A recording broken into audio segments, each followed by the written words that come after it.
समोर या ठिकाणी मी मांडत आहे। पाटण तालुक्यातील माझ्या मतदारसंघामध्ये कोयना जलविद्युत प्रकल्प हा मोठ्या प्रमाणामध्ये साकारण्यात आलेला आहे। 2000 मेगावॅट विजेची निर्मिती या कोयना प्रकल्पातून होते आणि त्यातनं बहुतांशी महाराष्ट्रातल्या भागाला विद्युत पुरवठा केला जातो।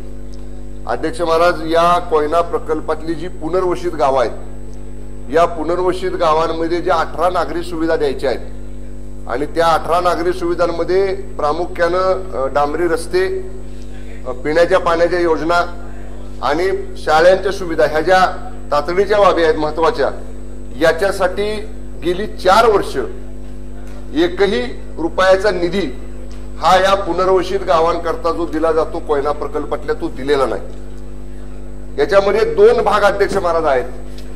पूर्वीच्या काळामध्ये जी कामं केली त्यांची देयक द्यायला काही पैसे लागणार आहेत आणि गेली 4 वर्ष या पुनर्वसित गावठाणामध्ये एकही नवीन काम केलेलं नाही। योगायोगानं अध्यक्ष महाराज आमचं नशीब चांगलं आहे, राज्याचे माननीय मुख्यमंत्री सभागृहामध्ये आहेत।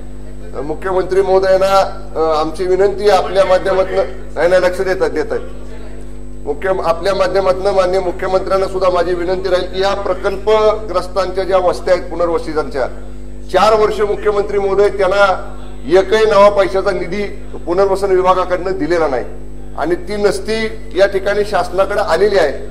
आमचं असं म्हणणं नाही की पूर्वीच्या सरकारनं पैसे दिले नाहीत म्हणून आपण द्यायचे नाहीत, पण किमान 1-2 टप्प्यामध्ये तरी जो प्रलंबित निधी आहे तो प्रलंबित पुनर्वसित कामांकरताचा निधी हा शासनानं तातडीनं द्यावा आपल्या माध्यमातून मी विनंती करतो आणि खरंच माननीय मुख्यमंत्री महोदय सभागृहामध्ये आहेत ते याच्यामध्ये लक्ष घालतील अशी त्यांना विनंती करतो। धन्यवाद।